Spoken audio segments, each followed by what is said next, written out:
Welcome back to another SLUSH Motorsports Podcast. As you know, my name is Phil. I am your host, and I have my co-host here, my brother, PJ. You already know what's up, y'all, man. Here on another it's good episode. to be here, man. What is this, episode 4 or 5?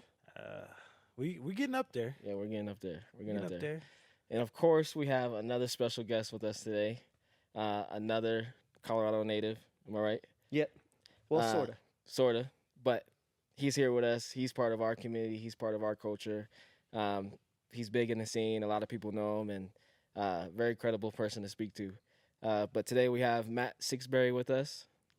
He's also the owner of Sideways Fab, which is a fabrication shop, right? Yep. We do all sorts of custom automotive work, basically. Awesome. Well, thank you for being here on the podcast with us today. Yeah. Thank you for having me. Man. How was the drive up here? I hate driving in Denver. Or is it down here? You live south or north? I live north. I'm in Loveland. GPS said it was going to be like an hour drive, and then it was like an hour and a half. So, my goodness. Yeah, good old traffic. It's turning to California, man. Yeah, for real. And then it's like pitch black outside right now, and it's only like 6 o'clock. Oh, yeah, that too.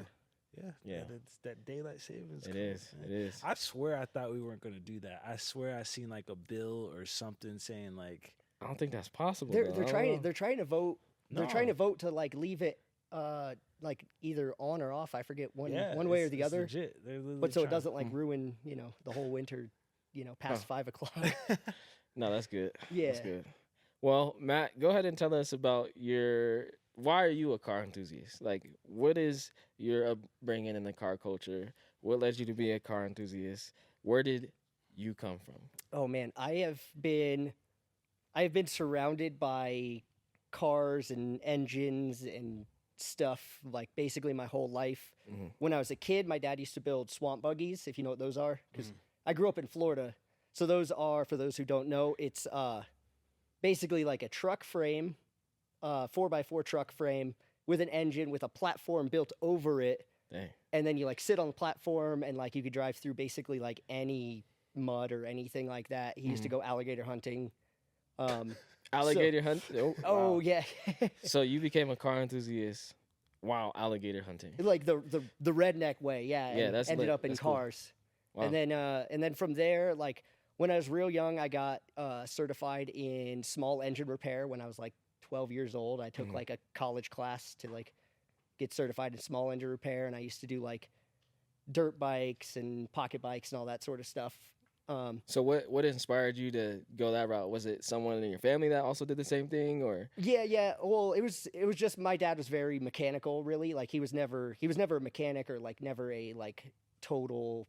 He never built cars or anything. He just kind of was a car enthusiast, and from there, yeah, I just kind of he got me into it, and I was like, oh, that's sick. And then back in the day with all the TV shows like Jesse James and Orange County Customs and all that stuff. Yeah.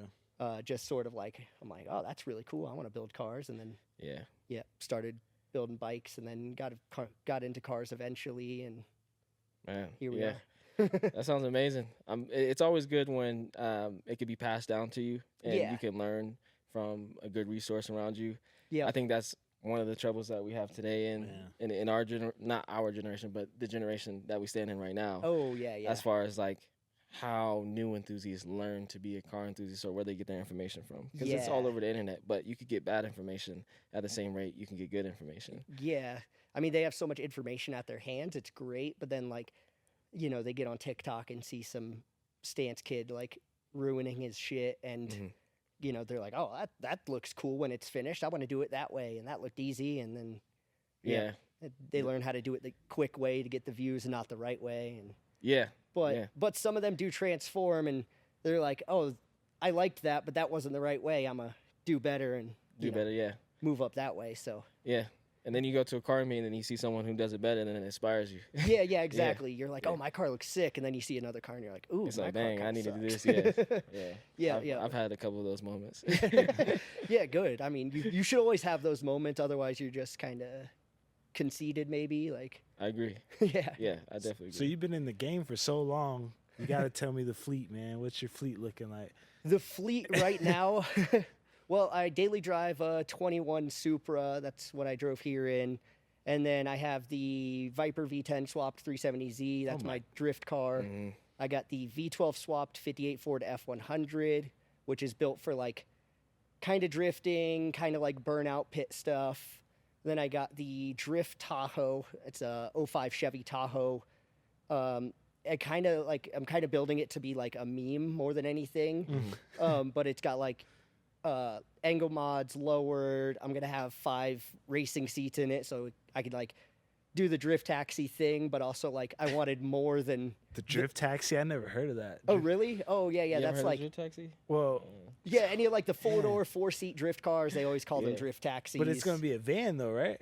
like an SUV, but yeah, so everybody has like they use cars obviously It could because be a cars. wagon. Yeah, Yeah. wagon, Yeah. LS 400, but they have 4 seats in them. But I just wanted like 5 seats just to flex on them a little bit. Yeah, no, Show that them makes this But sense. about, man. that thing drives terribly, but it's so much fun just because it's awful. Yeah, and it sounds like you have a lot of swap cars. Like, what is the inspiration behind you swapping cars? Like, why are you choosing to swap them instead of going with the original? There's a reason behind every single swap that I do. Well, actually, hold on. I still got more cars on the list. Oh. Yeah. Man. I was like, excuse Okay, me. yeah, let's hear 'em. Yeah. So I got LS swapped Porsche Cayman. Yeah, more swaps. And then I have the tube chassis 911 all-wheel drive I've LS. seen that. That thing looks sick. Yeah, that one's gonna Yeah. be crazy. Yeah, Needs a lot of time and a lot of money, but it's getting there. It's making progress. right. And then hold on, I got so many cars. It's hard to remember sometimes. That's a good problem to have. Oh, and then I have my S13 cart. Gotta have an S13. I really like those cars. Yeah. That was my first drift car, and then I cut it into a cart, like the drift cart, and it was like literally one of the first ones out there. I did it like maybe almost 10 years ago now. Mhm. I kind of don't like the cart trend, but like I also kind of started the cart trend.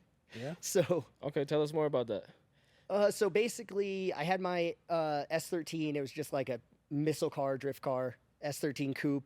It was a super rare color. It was called Lavender Frost Metallic, one of 240 or 234. Okay. I just beat the shit out of it when I was living in Florida, like hit walls and stuff. And then one day I went for a drive and I forgot to put my hood pins on. Mhm. So hood flew up, broke my windshield, smashed my roof, broke my hood and my hood vent and everything. And then I was like, it was already caged at that time. And I was like, what if we just like cut all the body away and just make it into like a cart?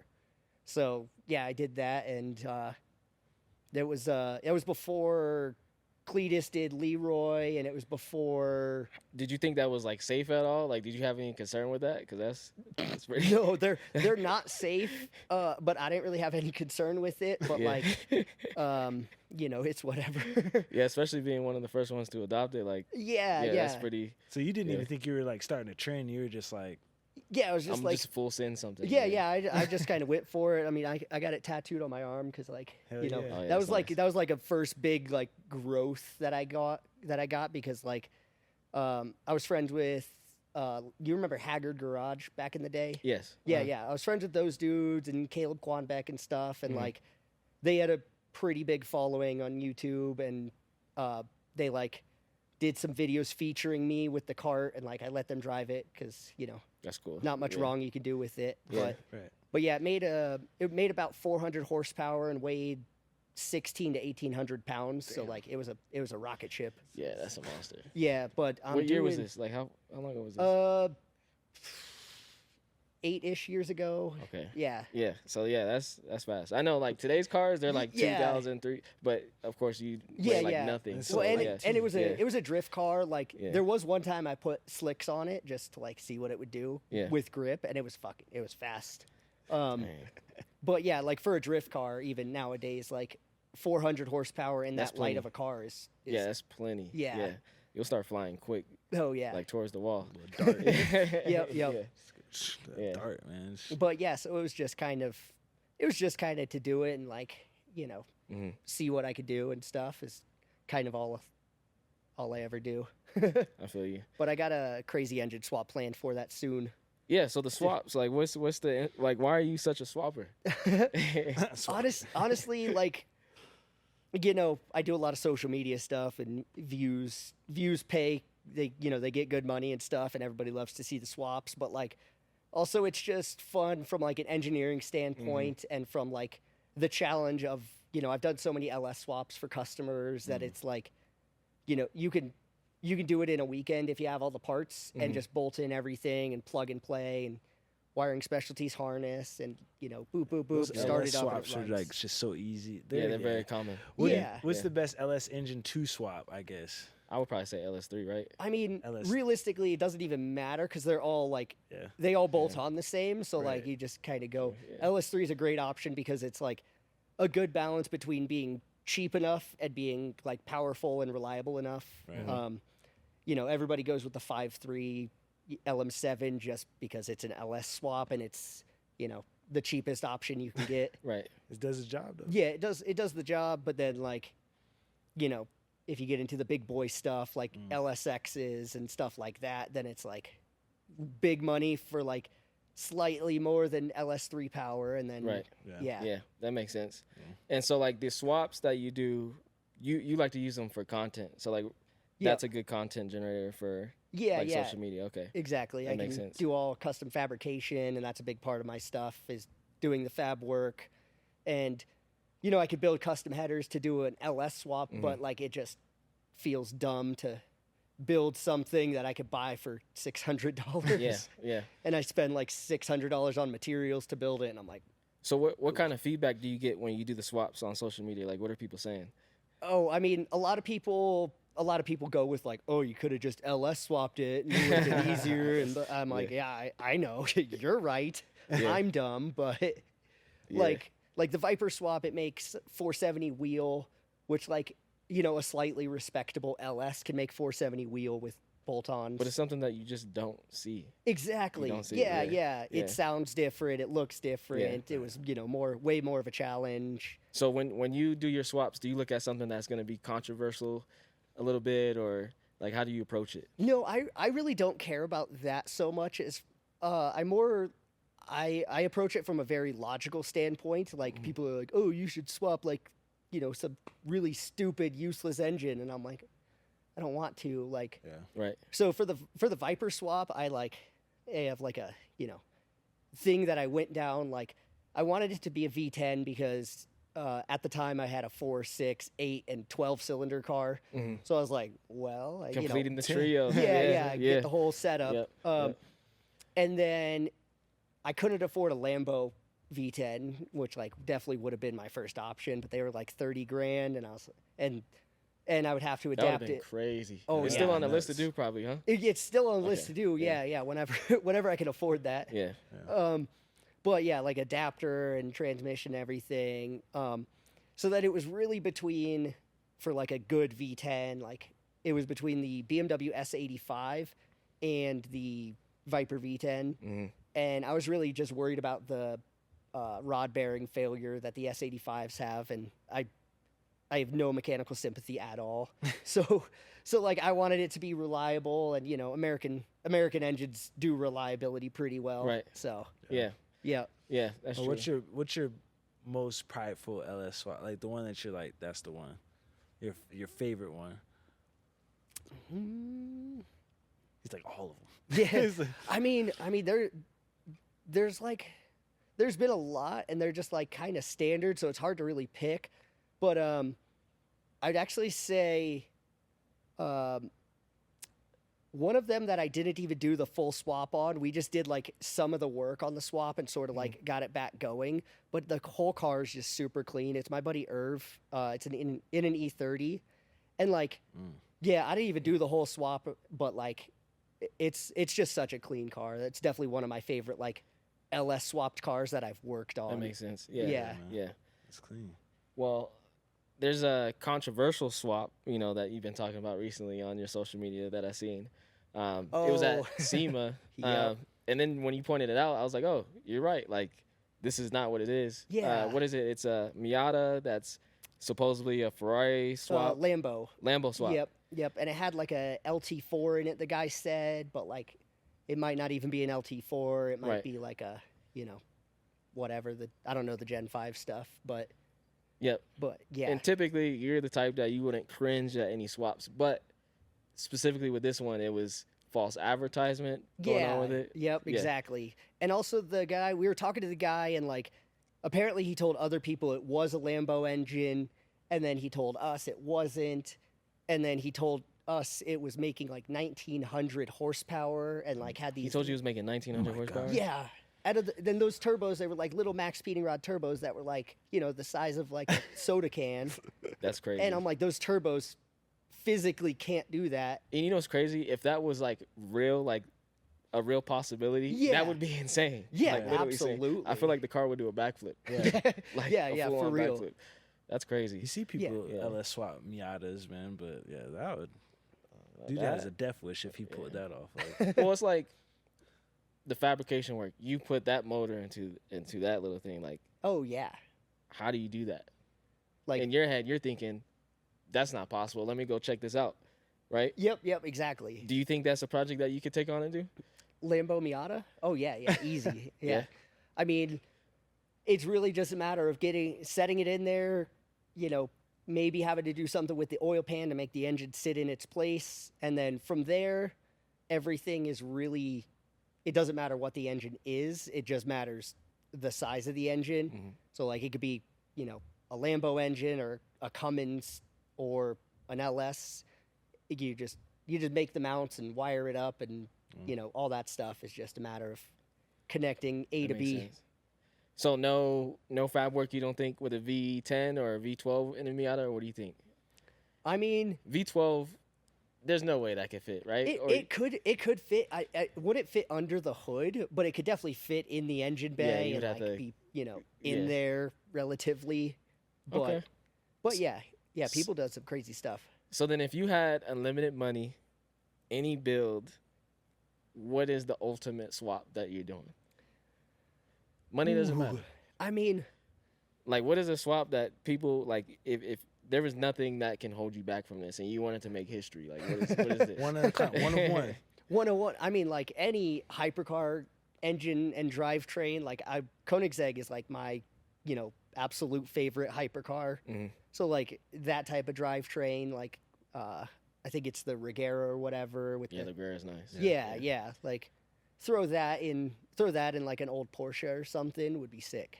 That's kind of That would be crazy in a Porsche. yeah. I mean, I'm a huge Porsche guy, even though I only have two, but like Only have two. yeah, I need more. Porsches, okay. I asked somebody else this question now that we're on the topic of Porsche. Yeah. Is Porsche a supercar? My girlfriend's kid was actually asking me like he's 9. He was asking me like pretty similar questions about like supercar, hypercar, sports car, and like I think the determination of supercar really, I've heard people say that if there's a lower model of the same car, you can't count it as a supercar. Even though like a Wow. GT2 RS is a supercar on its own. Wow. Since there's a Carrera, you can't really count the GT2 RS You might be as a onto something supercar. right there. Yeah, it's like Now I'm trying to, like, Yeah, they might find be something that... You might be onto and something Porsche. right there. I mean, Porsche 918 Spider Okay. would be a supercar because there's no base model. Okay. But like, So then, to you, what would the definition of a supercar be? It would be that, like, If one, like, yeah. one of one, basically. I mean, well, actually, 918 almost might be hypercar territory now that I think about Yeah. it. But Yep, it is. yeah, for yeah. sure, yeah. But like, yeah, it's somewhere. That would be, that would definitely be a hypercar for sure. Yeah, yeah. I mean, you look at Ford, they make Mustangs and stuff, but then you got, the GTD. I was going to say the GT, but yeah, the GTD. Like, what are your thoughts on the GTD? I love the GTD. Yeah, the like, GTDs. That thing's insane. Like, super wild. But like, it's hard to say that's a supercar since it's since it's relatively at some level it is a Mustang with a body kit, even if it's full like. Okay. Even if it's full custom suspension. You say it's a Mustang with a body kit because it has the same, like... I mean, it's called a Yeah. Mustang, really, but Yeah. it is like, but like, yeah, it's got the same silhouette, and it's got Yeah. the same like, probably has the same windows Yeah. and stuff like that, Yeah. No, So- I like that. I like what you said because, like, you know me, I'm a Mustang enthusiast. Oh, To me, yeah. I view the GTD as a supercar. But to me, supercars is very subjective, Yeah. and it's essentially a higher end sports car. Yep. And then when you get to the hypercars, then it's like, oh, there should be nothing like this. Yeah, it's a You know what I mean? high-end Yeah. supercar. Like, yeah. But I feel what you're saying. But that's a good opinion. That makes sense. You hit it on the mark with that one. Yeah. I didn't think about it that way. Yeah. It's like, it's the lines are so fuzzy between, sports car, supercar, hypercar, and like, when it's definitely a hypercar or like definitely a supercar, but like the low end, it's like, where do we draw the line, really? Right.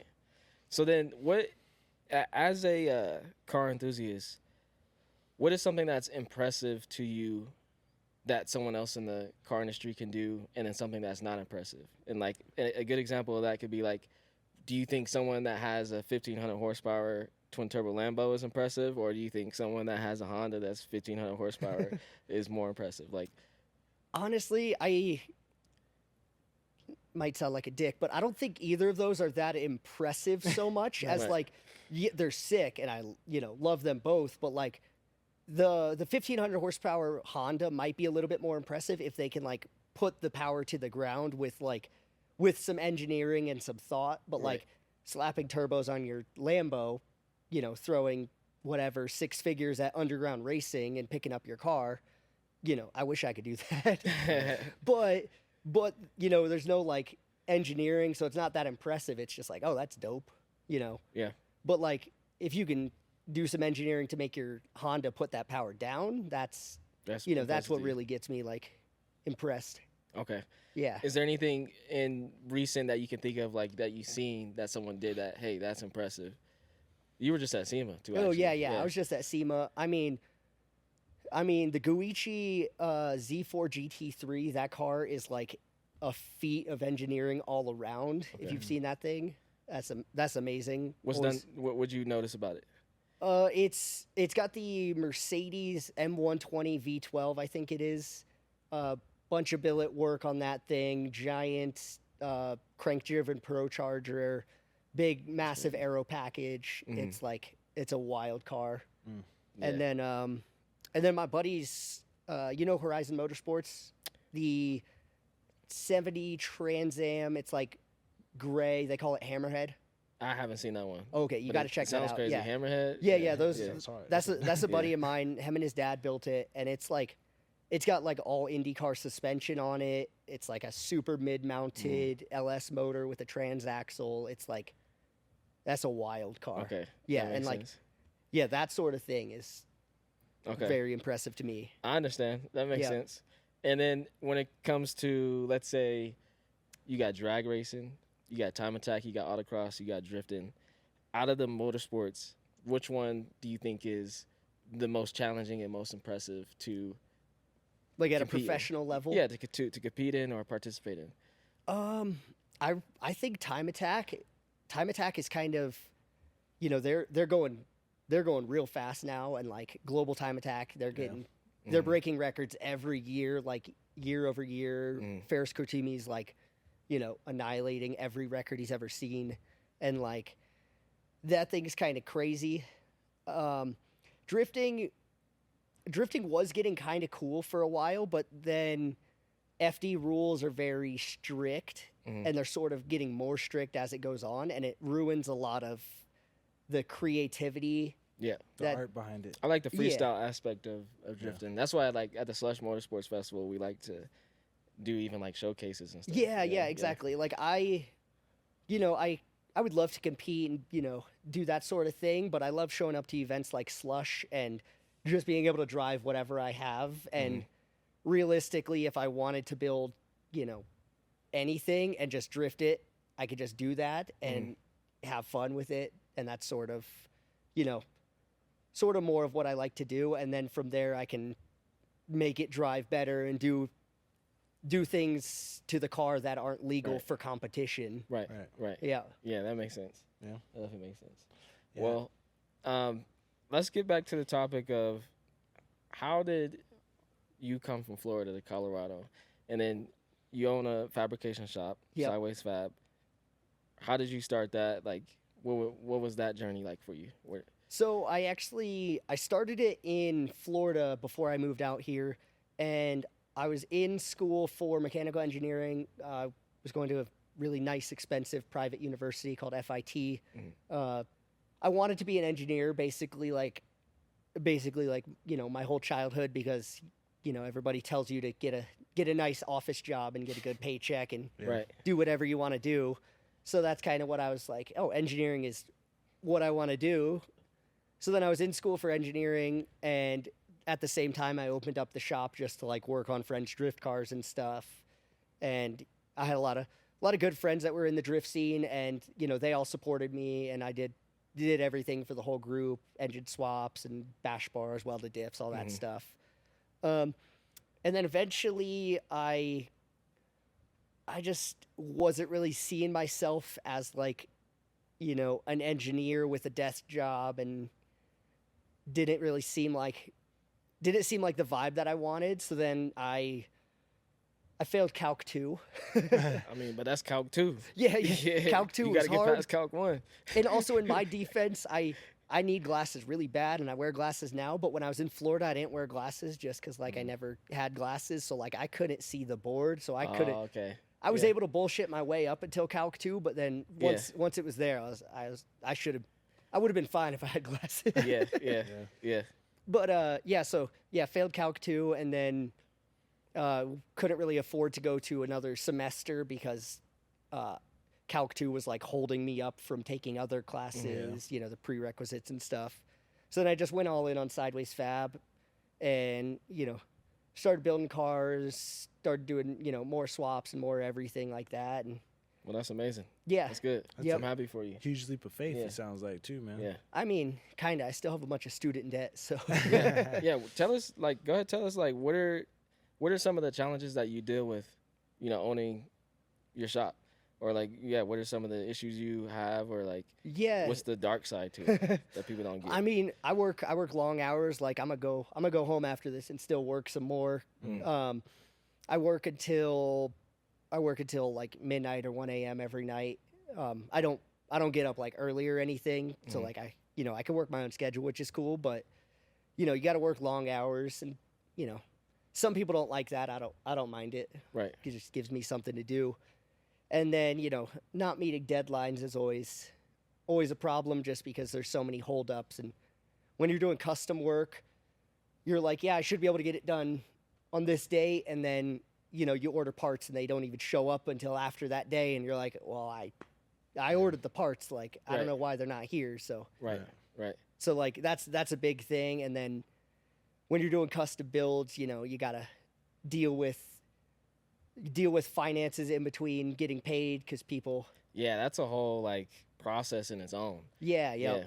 Depending on how your payment structure is, and that was a big thing I had to learn, because at first we kind of just did the build and then finished the build and then got paid, but then you're going a year without getting paid, and then you get a sick paycheck at the end, but yeah.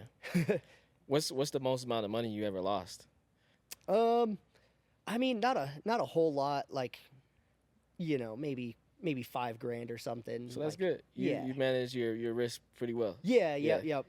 That's good. Yeah, that's really good. Yeah. Yeah, I would say I hear a lot of things that shops go through, different shops, whether it's a wrap shop or a fabrication shop. Yeah. And there's just so many challenges and struggles that each shop goes through that people don't understand. Yeah. Or the other day I seen someone made a comment, I think it was on Facebook, and they were saying, why am I paying, $250 an hour for your technician to do this? And then if I'm the technician and you're getting paid $250 an hour, why am I only making $50 out of this $250? But they don't understand how business works. Yeah. It's a big picture. Yeah. Overhead and, utilities and all that. And then, whoever's working the office and whoever's working the back end. And I do all of that basically, and then my mom helps me out with some of the paperwork and stuff like that, so that helps a lot. So we don't need somebody sitting at the desk. But if you don't have that, then you need a desk person, and you need a tax person, and you need this person and that person, and all that money. All that money goes everywhere, and not much of it ends up in your pocket. Yeah. Yep. everything is just expensive now too. Yeah, especially That too, yeah. being in the Yeah. car scene, like it's. I mean, I'm sure people understand, but at the same time, it's like I don't think they understand how deep it can get. That's another thing. Like, when some of our swaps were going, or whenever some of our swaps go viral on TikTok and stuff, people are like, "Oh, how much to blah blah blah swap my so and so?" And I'm like, "Okay, it'll be like 30, 40, 50 grand to do a basic swap." And they're like, "Oh, but the engine's only $2,000," and I'm like, "But that's just the engine. That's That's just the not engine. getting Yeah, you that's very not- far." Like, Yeah, that's none of the yeah, other nits and crannies. Yeah. yeah, exactly. Yeah. It gets crazy, and then like a lot of the time people will be like, "Okay, my budget's X amount," and then they'll come in and be like, "Oh, also could you do this and this?" And then they go over budget. And then they're like, "Why am I over budget?" I'm like, you upgraded. Like, And you kind of like, I don't know the way that you look at it, but I feel like we all do that in some way. we You do, know? and if it's to ourselves, it's fine. Yeah, But yeah. like if you do it to a shop and then you bitch about it being over budget, then like you did that to yourself. And Yeah, like, yeah, you can't complain. Yeah, But, like- I mean, yeah, at the same time, the shop is there to be like a therapist too. At the same time, because it's like, hey, like this is what it costs. that's and- another thing I've had to like get better at is when somebody's like, "Oh, can we do this?" I'm like, "Okay, but it's gonna cost a lot more money." a lot more money. Yeah, And they're like, "Oh, okay, well, like it's a $30 part. How much more could it be?" And it's like, that $30 part's it might Deep in require you there. to take out the motor. You know? yeah, Yeah, yep, exactly. And it's Yeah. like, yeah, we got to go real deep to get that $30 part in there, and you Yeah. know. But then it's like, you go to events or like, let's say you go to like a racetrack event where Yeah. they're doing drag racing. Yeah, Some people, and this is a money thing maybe, I guess, but people can complete projects the same day they're at the track when something happens. oh yeah, Like if you watch like 1320 and they have like those Rocky Mountain Race Week and they blow something like, and then they do a transmission swap in like an hour. But then Yeah. like you go to a shop and you ask for a transmission swap, it's like, how 3 long is that gonna weeks, take you? like- 3 weeks? Yeah. yeah. Like how do you feel about that? That's actually funny because at Ascend, my buddy Grant blew up his E46, and usually if my car has a problem at an event, I'm like, "Well, okay, I'm done, clocked out. Right. I don't care, I quit." But like Grant blew up his E46 at Ascend, and it was like a 3-day event or whatever, and I was like, "What if we just like swap it here?" So we spent like the whole second day of the event swapping it and got it running.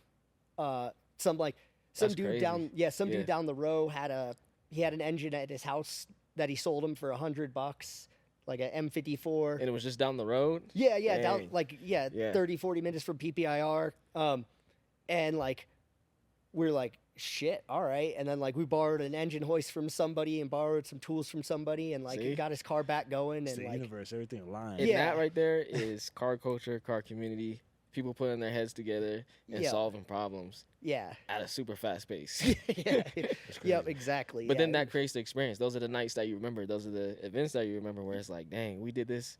But like you got to build good bonds with, people that are helping you. Yeah, you know? exactly. Yeah, Yeah. Made some really good friends because they were just like, "Hey, you need help?" And we're like, "Yeah, sure. You do this, you Yeah. deal with these bolts and whatever." And like, yeah, a bunch of people came and helped, and then Yeah. a bunch of people supplied tools, and yeah, Right. it was sick. Yeah, and with Slush, we deal with drag racing, drifting, time attack, like all that stuff. Yeah. And I will say, like, when it comes down to the drift community, they They'll get are under the it. most helpful in a sense of like, they see someone go down, they're gonna be out there and go. They're gonna go help them. They're gonna Oh, go yeah. try and help them swap apart and Yeah, whatnot. yeah, I love the Um, drift community. And that's for not to that. knock any other portion. Like I see it happen on all sides, but like the most I've seen it happen, like a no-brainer, is definitely the drifters. Like they're a strong community. Well, even Oh, how yeah. they treat people who want to get the experience. Like they're open to like, hey, come, you can ride in my car. Let me show you how to get down. Yeah. You know what I mean? And like to give that person that first experience. I remember the first time I got into, it was one of your FD guys. Was it M-Spec? Yeah, M-Spec. Oh, yeah. Man, Yeah. that changed my whole One perspective. of the coldest drivers. Oh yeah, I'll tell you, man, coldest. it was like, oh man, I didn't understand how he was doing the things he was doing. You know what I mean? Yeah, Oh, Dan yeah. Stuke, huge fan. Like And so yeah, it's just like he inspired me a lot. even with that People. aspect, like people are like, "Yo, man, like, can I get a ride?" And he's like, "Oh yeah, okay. Come Yep. on, man. You got, Yeah. I mean, my tires. You got to help me Yeah. out with my tires, but sure, I'll give you that experience." Yeah, exactly. Yeah, that's always super cool. Yeah. So What are your do's and don'ts for a car enthusiast? Do you have a list of them? Just car enthusiasts in general. In or general, yeah. If you could think of anything, what are the car enthusiast do's and don'ts? I mean, I'd say don't be a douchebag in general. Definitely don't do permanent modifications on your car if you got a big chance of fucking it up. Just because, you know, it costs way more for you to do it, mess it up, and then for you to bring it to my shop and fix it than it would be for me to just do it in the first place. And, you know, learning's great, but, you know, Yeah. be careful. Yeah. And then, I mean, do like, you know, help people out and, you know, teach your friends what you know and learn from them what they know. And, you know, that'll help you get your whole little gang will get way cooler cars because of that. Yeah. Yeah, that's true. Do you think the car community is headed? Well, the car game is headed in the right direction. I mean, there's sectors of it that's heading in the wrong direction, like the whole TikTok car culture thing, like Takeovers. yeah, takeovers especially, and like Yeah. you know, low input, high reward type things, like doing a bad vinyl wrap that looks really good on camera, that sort of stuff. Like, I think you should do something that looks good from all angles and not just looks pretty on the internet. Right. Yeah, but other than that, like when you look at the high end of stuff and like younger dudes like Cam Kokalis is like Crazy fabrication person. Cam is insane. Love that dude. Like, you know, he's a young kid. Like he's like 22 now, 23. Yeah, and like he's building crazy cars. And like, you know, if more people follow in that direction, that's Yeah, that'll be good. You could tell he's a true enthusiast. Oh yeah. Loves what he does and like is super passionate about it. Yeah, it's, he strives for absolute perfection. Like almost to a, you know, problematic level. Yeah. No, I definitely understand that. Yeah. That makes sense. Well, what are like the big differences between what you notice in today's car culture versus you know, in the culture that you grew up in? The biggest thing is like back in the day, well, there used to be a lot more car audio. I was into car audio for a big audio chunk. was a big thing. Everybody wanted 212s or There is. 110. And I had 215s in the hatch, man. Oh hell yeah! It's like you grow up though, and then it's like, dang, I really don't need that much. yeah, don't yeah, need it, eh? yeah. I had 410s in a fourth order in my Audi A4, and like it did like a 143 or 144 decibel, if you know where that is. Where's It's your amps at, man? pretty decent. It's like a gunshot. Like decibels. yeah, pretty loud. But like, yeah, there's no car audio, which, you know, take it or leave it. Don't really matter to me. But there used to be a lot more slow, fast guys, like, you know, the 400 horsepower Civics, like, That's true. you know, they used to be fast, and now you either have like 2,000 horsepower, or you have Or you're slow. or you're slow, or you have like much, an yeah. you know an F80 or a Supra with bolt-ons, and you're like you're fast to like a normal person, but also you're just like you're just a bolt-on car that's just That's what I think is so cool about like what you do is like you can actually like a lot of scenarios we see in car culture are duplicates of other people's projects that they've done in the past. But you being a fabricator, like you can create your own world, your own projects, like On ideas. do one of one things, and like, that's pretty special. Yeah, that's really the direction I try to go. Is like, you know, even besides doing an LS swap, but if I'm doing like a crazy swap, I generally like it to be pretty unique. You know. Yeah, but with respect to cars that come out of like production, like untouched. Yep. What is the number one production car out the factory? Like, We get I into mean, What is high, number one? We Without high get end into this or, all the time, or man. available. Like, you know, let's like, be can I buy- reasonable. Let's be reasonable. Anything but a hypercar. Oh, okay. I mean, Out the factory. Out the factory. Yeah, I mean, I would probably go with like a GT2 RS Porsche, just because again Porsches. Yeah, but then the cost. What about the cost? It's like now they're going for what, $400,000? You think Yeah, something like that. Yeah, I think it's worth that? Got to sell one of my houses for that. Yeah, that is how. Yeah, yeah, literally. yep. I mean, but then in the realistic terms, like the BMWs, like the M3s and whatever the new gen M3s are, like those are pretty solid in like all jurisdictions. Like nobody really drifts them yet, probably just because of the money. But like people are time attacking them. Obviously, everybody drag races them, and they do really well all around. Yeah. BMWs are really popular. Yeah. We just interviewed Brian from Colorado M5X. Man. Oh, okay. And then one guy that I can think of that just passed away recently, rest in peace, was One Stock. Yep. Huge inspiration. RIP, Like when I seen him come out with all the BMW content, Oh yeah. that's when I started to see like that stuff really take a rise. Yep. Yeah, and he was making what, like over 1,000 horsepower. I don't know. He was winning. Yeah, he was That's what he's winning. doing. He was winning. making a lot of power, and like Yeah. in relatively speaking, a stockish car, like Right. to make that much power in an S chassis is impossible. Yeah. Like, And then you scroll online on social media, and now you see all these new gen BMWs drifting in the streets, and it's like, dang, yeah, it's getting crazy. yeah. So like, I think they're really the most, the available versatile car that you can get. Yeah. Right. Yeah, that makes sense. Yeah, M5s are. He did say he loves Porsche. It makes sense. yeah. I get it. I get it. Yep. Is there any other car you would choose outside of Porsche? I mean, not that I don't already It's have. not I even guess. close, huh? Yeah, I A mean, Mustang. I'm just kidding. I almost bought an S550 before I bought my 370Z, Okay. and I don't know how things would have gone different.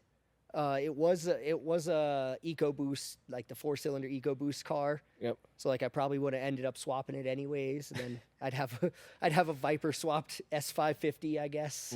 Hard. But yeah, ended up with the Z. Good chassis still. That makes sense. Yeah. Yep. And those are really good starter drift cars.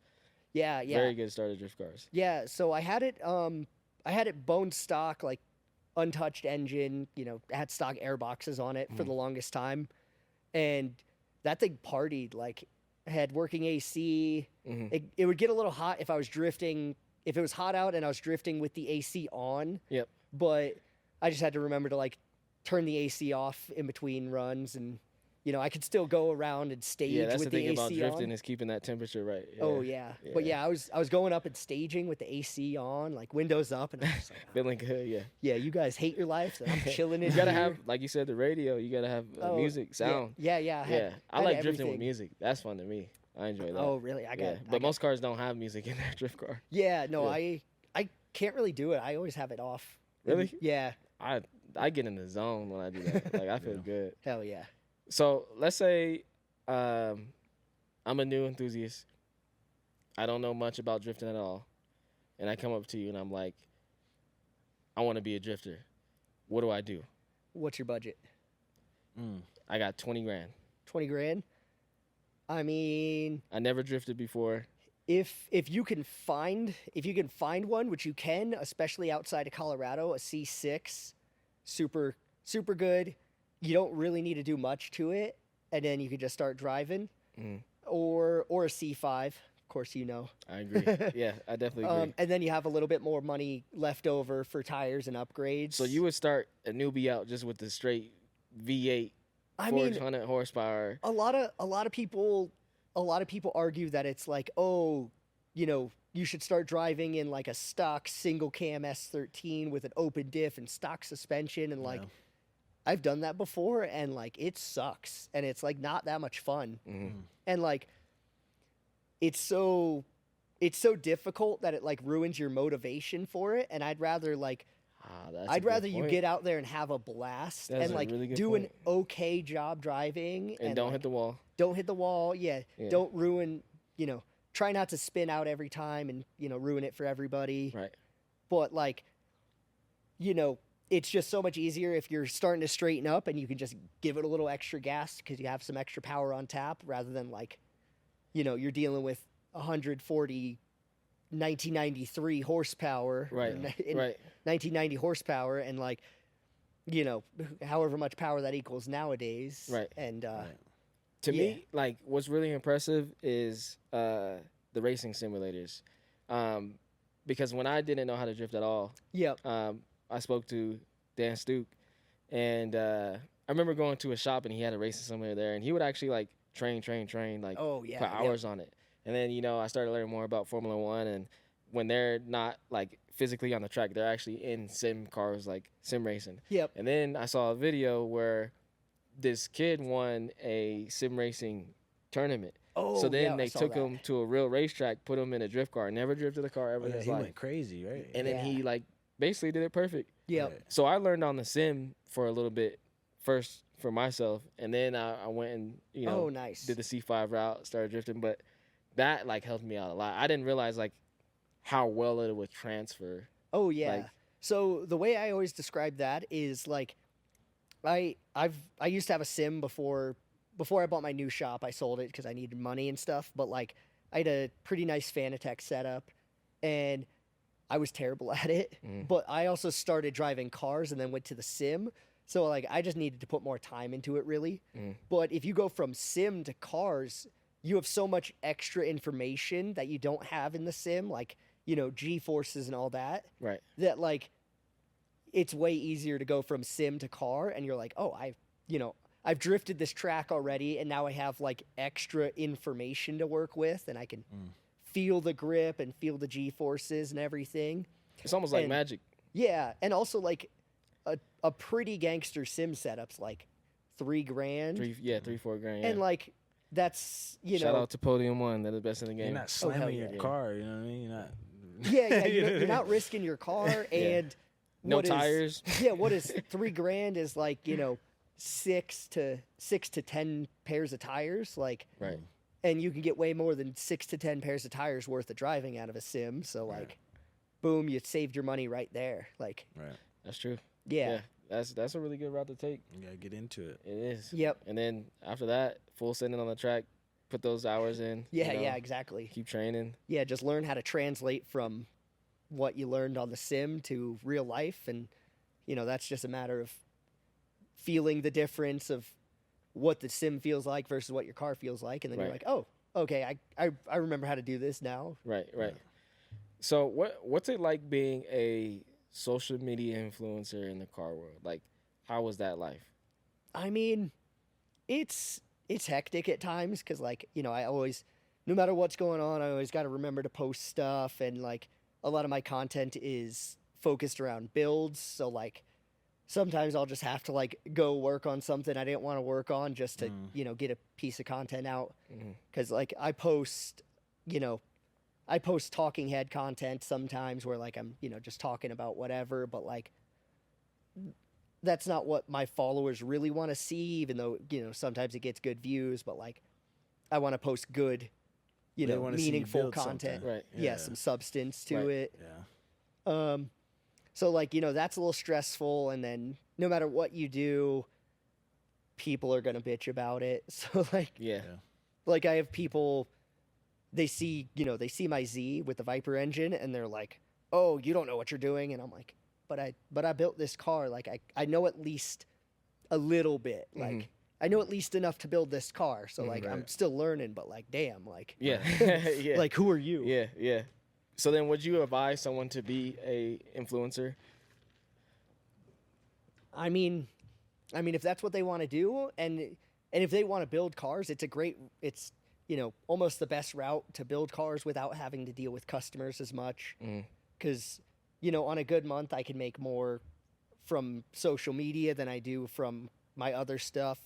So like, the more following I grow and everything, the less Yeah. customers I have to deal with until hopefully Yeah. I don't have to deal with any. And a lot of things, a lot of things that people don't talk about is like, social media changes at a rapid pace. Oh yeah. What you have to do to continue to stay relevant and put content out and the algorithm, like that continuously changes.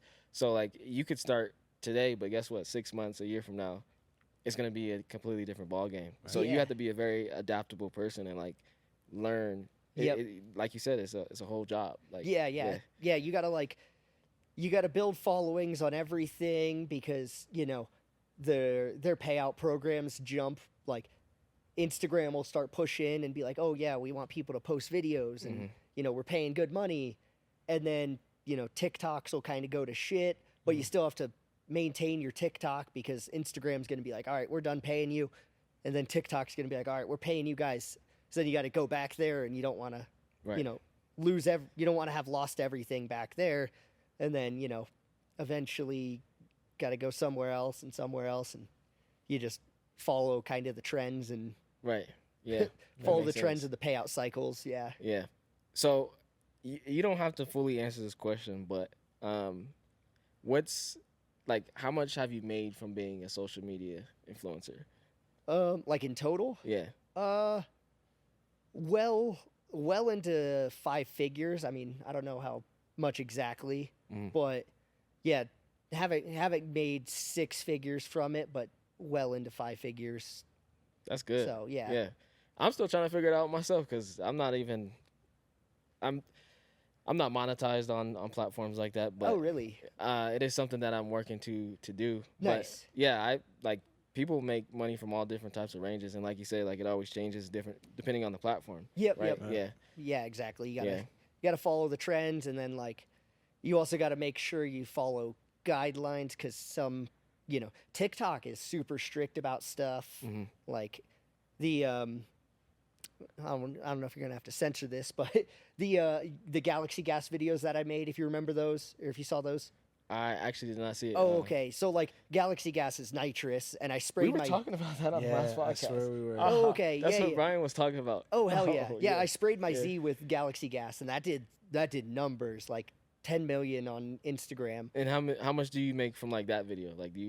That video, I did 2 videos relating to that and did like over 10 million on Instagram, and then like almost 1 million on YouTube, and then on TikTok it got pulled because it was drug use mentioned.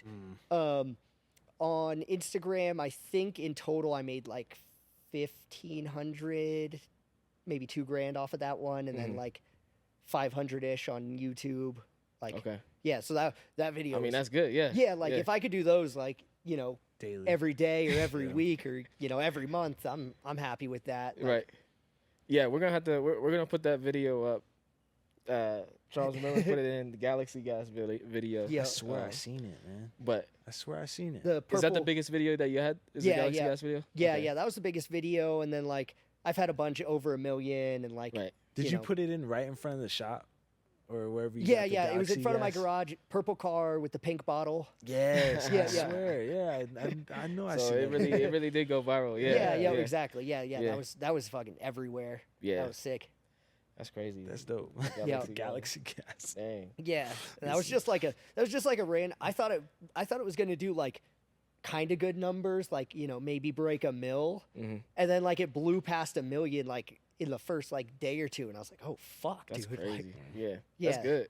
That's super good. Yeah. He's stepping out of the box. You know what I mean? Like. Yeah. That's a lot. Like, I got to do stupid videos like that. Like it would be a thing that I would, if I had free time and I was like, I wonder if this will work. I would do it. Yeah. But free time, unlimited cash. Yeah, exactly. I don't exactly have free time, but I still have to like make time to do something like that, even if it. Even if I don't know it's going 10 million views viral, like. Yeah, that's it's always like, it's a hypothesis at the end of the day. If I do this, and this is related to this, then boom, this video should do well. Yeah, right? Exactly. Like, or I did this in the past, so if I did something similar to this should work. But it doesn't always work that way. Yeah. But we're always making these hypotheses. Yep. To give the viewers what they want to see if it work. Exactly. Like another one was the so we did the Ferrari swapped FRS. And then a little bit after that, we did my Z, and the Ferrari swap did numbers every time we posted it, like just did crazy numbers. Yeah, when I saw it, I kept seeing it pop up everywhere, and I'm like, yo, this is crazy. Yeah. And then you don't see it. Like, yeah. And then we did my Z, and my Z is like just 10 times more custom work than the Ferrari swap. Like the Ferrari swap was super basic. And it gets less views, huh? It gets less Yeah. views. And like, we were like, okay, this one makes more power. It's a bigger engine, whatever. And we're like, this one's going to do numbers. And then it just like didn't. Like it does numbers, but not relatively. So then when that happens, like, what do you think? Are you thinking like, is car culture changing? Or are you thinking like, people are used to this? Or it's like, just clickbait factor really. Cause Yeah. like even in the comments, people were like, oh, that Ferrari has to be so fast. Like, but it makes oh like, yeah, true. Yeah. That's right. yeah, but Yeah. like it's, That's a good point though. That's all you got to see is the Ferrari motor. Like, Yeah. dang, that thing is putting down some juice. yeah. And it made probably like sub 400 wheel horsepower, like maybe sub 300 wheel horsepower, which is still good. It's still but good. in the aspect of the way that they're thinking it. yeah. It's not. Yep. Yeah. And then the I get what you're saying. Viper swap makes 470 wheel and like almost 500 foot-pounds of torque. So it's like way faster, but it's like doesn't have the same clickbait value, even though it's like still Viper versus Ferrari, you know. Yeah. The Viper swap was crazy. Hell yeah, Like, thank you. That Viper's was sick, man. amazing to see. Yeah, that was a fun one. Like a lot of custom work went into that all Yeah. over the place. Yeah, Did you that's- see it? The I gotta show you it. Yeah, show. I need to see that, man. Yeah. The Viper swap. That would be crazy. Yeah. That sounds nuts. That sounds crazy. Oh yeah. You gonna keep it forever? I mean, maybe. I mean, we'll see. There wouldn't really be a point in doing a different swap in that car. So like worst case, I would sell it if I needed to, but like I'd prefer not to and just, get it dialed in as much as I can. Yeah, that makes sense. Do you? Yeah. Do you? So do you ever sell any of your cars? Because I know my brother has a problem. He loves hanging on to them because he loves them so much. Yeah, I'm not a fan of selling cars. I'm a fan of like, if you can keep the car, you should do your best Oh, to try and keep the car, because at one point, like this is what I think the problem is with life. This is like my number one issue with life. I hate getting used to things. Oh yeah. Like that's what I do not want to do is get used to things. I want to be able to relive experiences like it was my first time. And I think that's what we always chase. I mean, you think about the fast guys, they go from 1,000 horsepower to 1,200 to 15 to 2,000 because it's like, oh, Yep. it doesn't excite me no more. It doesn't scare me anymore. Yep, exactly. And I'm like, I want to keep finding ways for my car to re-inspire me. Hell yeah. I mean, I sometimes will sell a car like if I have to, but more often, so like a lot of the bread and butter work I do at Sideways Fab is specialty used part sales. So we tear down, 240SXs and that type of stuff and sell those parts. And a lot of the times I will just part the car out after I'm done with it because I make more of my money back than if I sold it. And then, I can reallocate those some of the parts for a different car. Yeah. Like I parted out my K24 RX-8 recently, and I had Advan GTs on there, so those are going on. That makes sense. That like I get what you're saying in that aspect. Yeah. Yeah. So the Advan GTs are going on something else, and then front subframe is going to my buddy Dom, and yeah, a bunch of random stuff like that, kind of. So, do you know what you know what a hoarder is, right? Yeah. Okay. Are Do you a think hoarder? some car enthusiasts are hoarders? Oh, absolutely. Like the biggest thing I see is people hoarding parts, and I'm like, That's true. dude, you could just buy it, like just fat buy it back turbo later. sitting Like, Yeah. like if it's a part that you need, like I have a bunch of parts on my shelf for my cars that I just haven't got to yet. I usually think like, well, I can sell it one day, Yeah. so that's why I keep it. But then it's like, dang, that is kind of like Yeah. still hoarding it. So Yeah, like if you're just collecting parts that you don't really need right now, or you might not ever need, and you're like, but what if I need it? Then like, you're kind of a hoarder. But like, if you're hoarding cars, like, and they're running, or they need work or whatever, I don't think you're really a hoarder. okay, that Yeah. makes sense. I feel that. Yeah, there's I know a lot of hoarders. Oh yeah, Yeah, yeah. People are like, I might need this valve cover one day, and I I'm might like, need dude, it. you probably won't, and if you do, just buy one. Like, Yeah. just go to eBay Motors and buy a new one. Is there like a specific car count to where you would say, okay, you have too many cars, you're a hoarder? unless you're like some billionaire and If you they're- got like all I mean, pristine car I mean, collection. I'll take that's a this whole different- garage right yeah. here. Like, not really. If they all run and drive, then no. If they don't all run and drive, then you get to a point where you're kind of a junkyard. Yeah. True. Yeah, exactly. Like I know people who have a car and they're like, yeah, I haven't driven that in 2-3 years, and I'm Yeah. like, what? Yeah, that's crazy. That's wild. Yeah. And like a lot of my cars need work, so I'm not one. I'm not one to talk, but But like, you're actively working on them. yeah, exactly. You got a I'm- lot of projects going on. Yeah, I'm because you got hopping your around. projects and you got customers' projects, Yeah, and then the Porsche you're working on for SEMA next year, right? yeah. I want my 911 at SEMA, and then the Datsun 620 pickup that I'm doing, I also want at SEMA next year. Yep. And then maybe depending on how his budgeting goes, the tube chassis 280ZX Mhm. that I'm building. Hopefully, I could get all three of those there next year. Would be sick. That'd be dope. Yeah. I'm gonna hold you to it. I'm gonna be on the lookout for it. Oh man, you got I'm this on definitely video gonna now. look at it. Yeah, I'm we're locked gonna in. run this back, Yeah, man. right? Yeah. Oh shit. Yeah. But yeah, you being an influencer, are there any other influencers that inspire you that you like to watch? I mean, no, I try not to watch too much because it's a waste of time, and then I end up doom scrolling and not working. Mhm. But I mean, a few of my buddies make like good content that I try to watch just because it's good stuff. And like my buddy Shipbox Garage, if you've ever seen his videos, he's funny as fuck. That's So cool. like, yeah, It's called Shipbox Garage. Shipbox. Shipbox. Yeah, Garage. he used to be in the Navy, so it's like a play on words with that. Yeah, that, But yeah, he that like got me. he goes to all the events with us and This everything. for sure got you. on that. Yeah.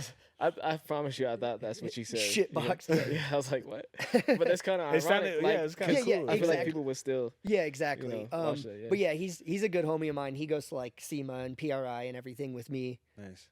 So like I get to see him filming the funny videos, and then I also get to see the edited version. Yeah. So it's yeah. pretty sick. Is there a future for fabricators when it comes to electric cars? I don't know. I've never really thought about that. Like, I guess there kind of is, maybe to a lesser extent, because like I don't even know how you put a roll cage in like a Tesla. Like Right. I don't even know if that's like feasible. Right. Like, but then again, you don't really need to, because it's not like, I don't really know if you can make them faster than they come. Maybe they're Like, still kind of.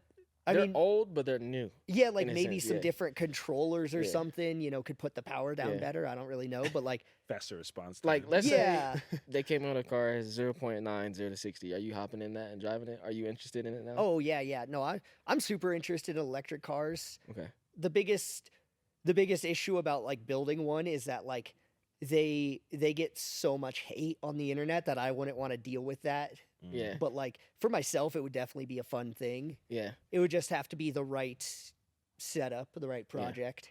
For me, like, I don't have necessarily an issue with electric cars, but I think of two things. The one is the way they were initially positioned as they're better for the earth. Yeah. But in reality, like, if you They're look actually- up these lithium mines and what they do, they destroy ecosystems, and it's Yeah. like crazy. So I think that didn't make sense to me. Yep. Propaganda behind it. And they're Yeah. pushing it. Yeah. And then the other thing is, would you go to a Formula One race or a NASCAR race and listen to cars with no sound? Yeah, like I mean, Like, think about how the experience changes. but I got a question for you. Would you rather on TV, would you rather watch NASCAR without sound on, or would you rather listen to NASCAR on the radio? Would you rather watch cars go, I would rather listen to it. or would you rather on the just radio. hear I would rather listen to it on the radio.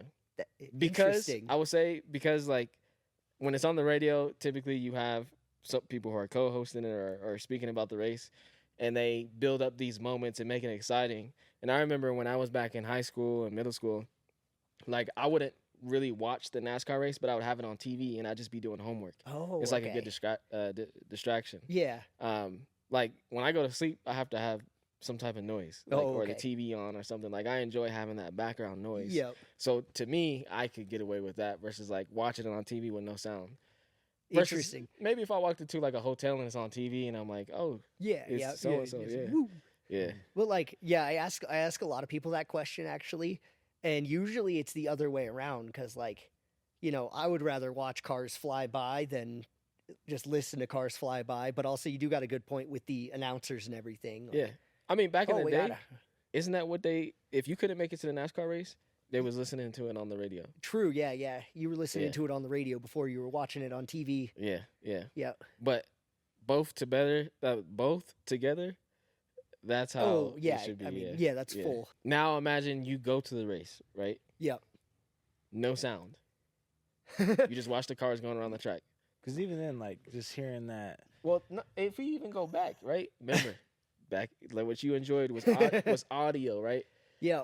I feel like audio and sound is like really slept on when it comes to being a car enthusiast. I feel like it's so important because that's what we really love. Is like people love the LFA. They True. love the way the yeah. Inventor sounds. We know a V8.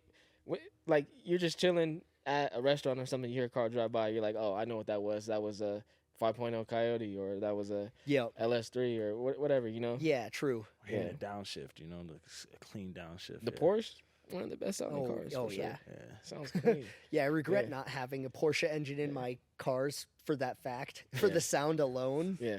Like, an LS sounds cool and whatever, but it's not a Porsche It changes sound. everything. It makes it like almost depressing. Yeah. It's like, that sounds dang. American. like you step on the gas and then you just hear nothing, and it's just like, oh yeah, electric. Yeah, just yeah, that's it.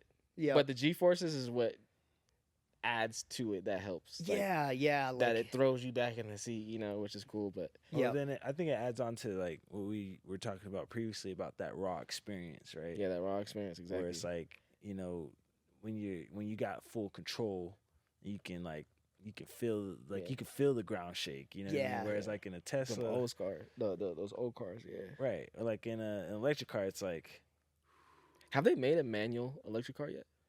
There's not really a point. So electric cars have they have full torque from 0 RPM, so like they just kind of go and and they're good. But that would be kind of cool. Imagine like banging gears. Well, I think with a like drifting like fast. Oh yeah, that would feel crazy. When people do electric swaps, I know they bolt it straight to the manual trans, but like I don't know if there's really a purpose because I guess theoretically you could use the clutch because it would just disengage, but you don't need to use the clutch from a start because it's not like the engine's going to stall. It's got to be a fake clutch, or Oh like but I think the clutch could release after, like if you're driving and you clutch in, you should be able to clutch kick. From it. If you could clutch kick with. Yeah. Think about like the amount of torque that Teslas have. Oh my god. Each clutch kick you got. Yeah, I mean you're that's gonna be your clutch. Yeah. That's gonna be crazy. Yeah, but like I don't know if there's a reason to shift. Like you could just kind of throw it in like third or fifth or whatever, and just meh. Yeah. Well, one of my favorite electric videos that I've ever seen was with Kim Block when he did it in Vegas. Oh yeah. It was with the Audi, and it was the all-wheel drive drift. Like that was wild. That was insane. Yeah. Like, and it sounded good. I was like, it actually. I will admit, with electric cars, it kind of does. At times, it sounds like a hovercraft, of some sort. Yeah, they're just. And I like that sound, versus like what Dodge did. Yeah, Dodge. And they try and imitate the actual sound of what it would sound like if you had a V8. I don't know if I like that. I would rather have the no sound compared to the fake sound. Just downloaded V8 sounds. It was at SEMA, and it was like 2 years ago I think when we went to SEMA. I think so. Yeah, and It was like, oh, it sounds cool, but it still took away from it. You know what I mean? Where it was like, it still sounds a little digital. Like you can hear it's a little fake. Someone pressed the button on the car. What's going on with this? Yeah. I think they have different modes too. Like, yeah. Couple last questions for you. Where do you see car culture going in the next 5 to 10 years?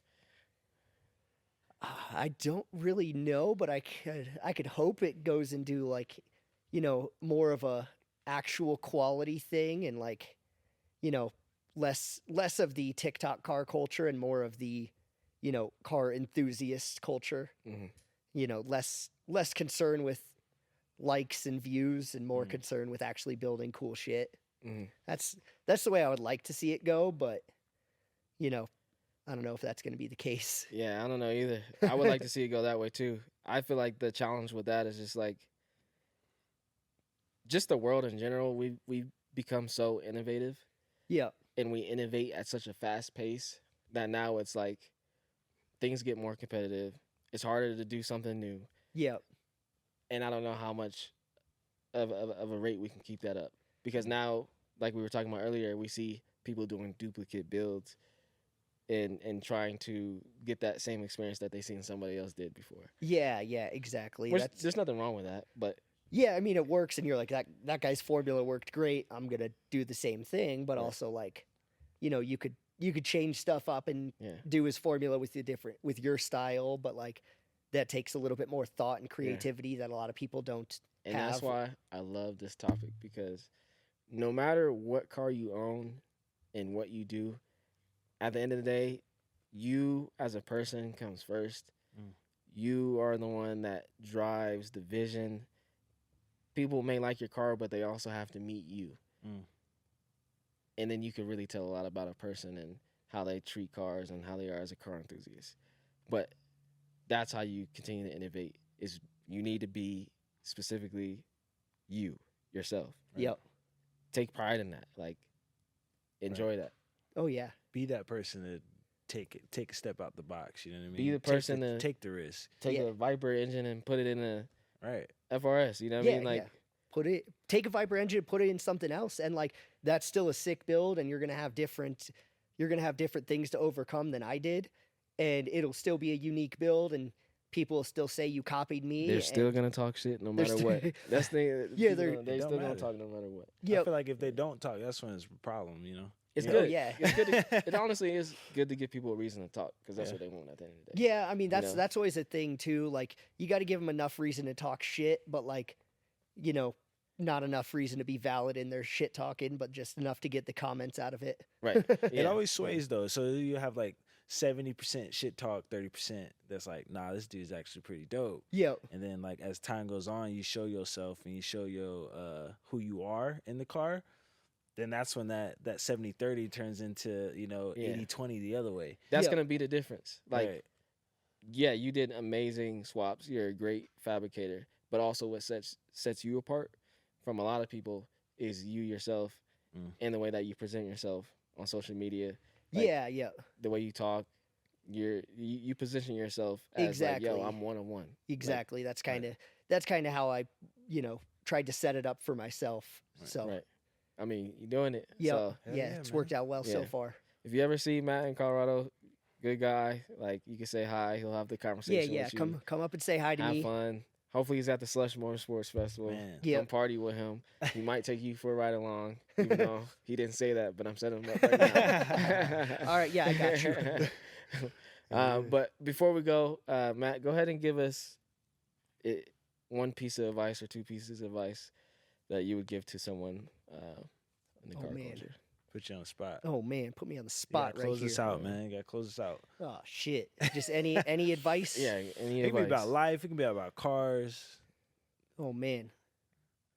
Save your money for better stuff than like, the random bullshit. And man, I don't know if I got mean, you two could be pieces like of advice. what's that movie with Wonder Bread Vehicle? What was his quote? If you're not first, you're last. If you're first, you're last.